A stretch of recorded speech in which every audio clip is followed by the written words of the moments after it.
बचपन से शहर में रहने वाला मनोज इस साल होली की छुट्टियों में अपने गांव दुर्गापुर वापस आता है, जहां उसे देख पूरा गांव खुशी से झूम उठता है। जब गया था तब इतना सा था और अब देखो कितना बड़ा हो गया है। हाँ सरपंच जी, जब मैं गया था तब आप भी बहुत जवान थे और अब देखो कितने बूढ़े हो गए हैं आप। चलो चलो बढ़िया है, बच्चा घर वापस आ गया। इसी खुशी में आज रात पार्टी होगी। क्या बात है, गांव में भी पार्टियां होने लगी। वैसे अगर पार्टी की बात है तो आज क्यों सीधा होली पार्टी करते हैं।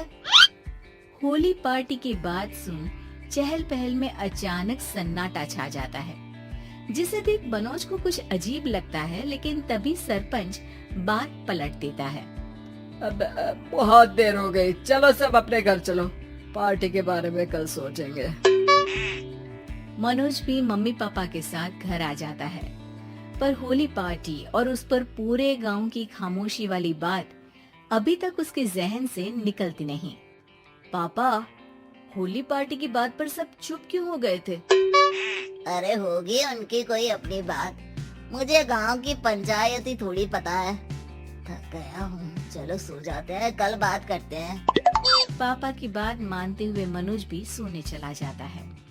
आज तो छुपा लिया, लेकिन हफ्ते बाद जब होली का दिन आएगा तब इसे कैसे रोकोगे? अगली सुबह सूरज के साथ ही मनोज भी गांव घूमने निकल जाता है, जिस पर रास्ते में उसे अपनी ही उम्र के कुछ लड़के भी मिलते हैं, जिनसे दोस्ती कर अब वो उनके साथ घूमने लगता है। इसी तरह कुछ दिन बीत जाते हैं और होली नजदीक आने लगती है। दोस्तों, होली में 4 दिन ही बचे हैं, पर गांव में उसकी कोई तैयारियां क्यों नहीं दिख रही? क्योंकि यहाँ होली नहीं मनाई जाती। अरे पर ऐसा क्यों? वो राजा भूषण, अरे तुम 4 दिन के लिए आए हो, क्या इतना सोच रहे हो? चलो कुछ खाने चलते हैं। इसी के साथ एक बार फिर होली की बात को टलते हुए देख मनोज को शक होने लगता है। वो घर पहुंचते ही इंटरनेट पर अपने गांव और राजा भूषण के बारे में जानकारी निकालने लगता है। क्या? मुझे आज तक ये नहीं पता था। ऐसा कैसे? किसी ने मुझे कुछ बताया क्यों नहीं? सारी जानकारी लेने के बाद मनोज गांव वालों या अपने मम्मी पापा से कुछ पूछे बिना खुद ही उसकी सच्चाई के बारे में छानबीन करने लगता है, जिसके चलते वो राजा भूषण की हवेली में पहुंचता है। वाओ, क्या हवेली है यार। पर क्या यहाँ सच में कोई भूत है? हेलो भूत जी, कोई है क्या? हम इस साल गांव में होली सेलिब्रेट कर रहे हैं, क्या आप उस पर थोड़ा इंटरव्यू देंगे? मनोज के ऐसा बोलते ही गांव में तूफान उठ जाता है और हवेली में रखी सारी चीजें हिलने लगती है।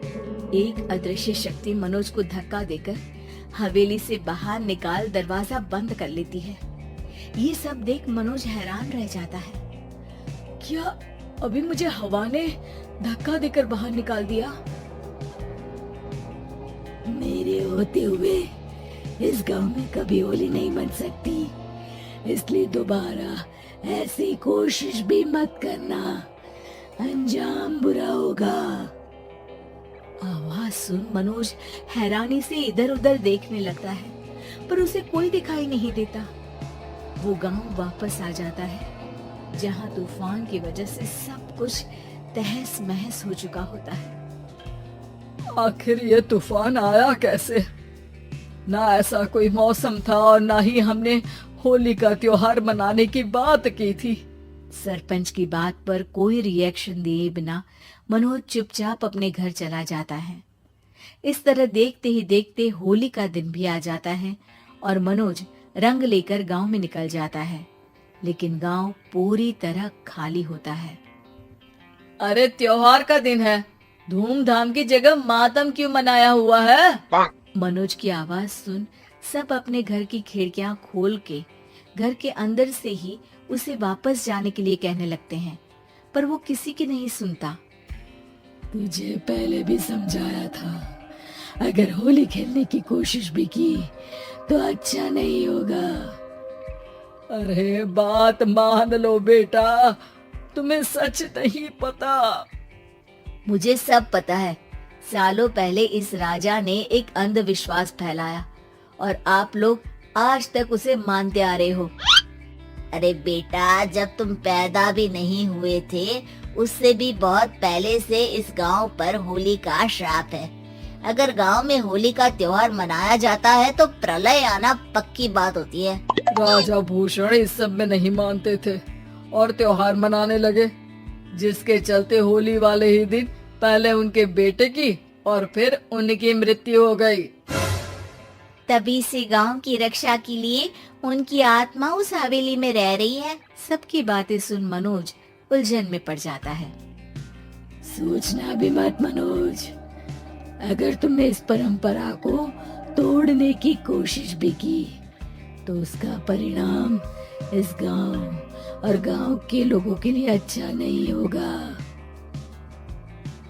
मुझे भी यकीन नहीं हो रहा कि आप लोग एक बेतुकी बात को मानकर सालों से रंगों के त्योहार को मातम की तरह मनाते आ रहे हो। मनोज किसी की कोई बात ना मानते हुए पूरे गांव में रंग बिखेर देता है, जिसके तुरंत बाद वहां तूफान के साथ बिजलियां गरजने लगती है।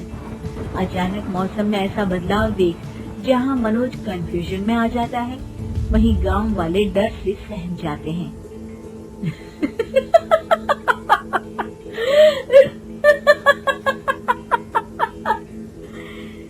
इस लड़के ने हमारे जैसे सिर्फ अपने स्वार्थ के लिए नहीं बल्कि पूरे गांव की खुशियों के लिए यहाँ होली मनाई है, जिस वजह से अब इस गांव पर होली का श्राप टूटता है।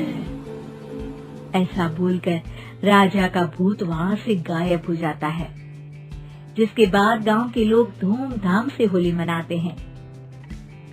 खुशियों के रंग गांव में बिखरे ही होते हैं कि अगली सुबह अचानक मनोज कहीं गायब हो जाता है और एक बार फिर गांव में होली का नया राज शुरू हो जाता है।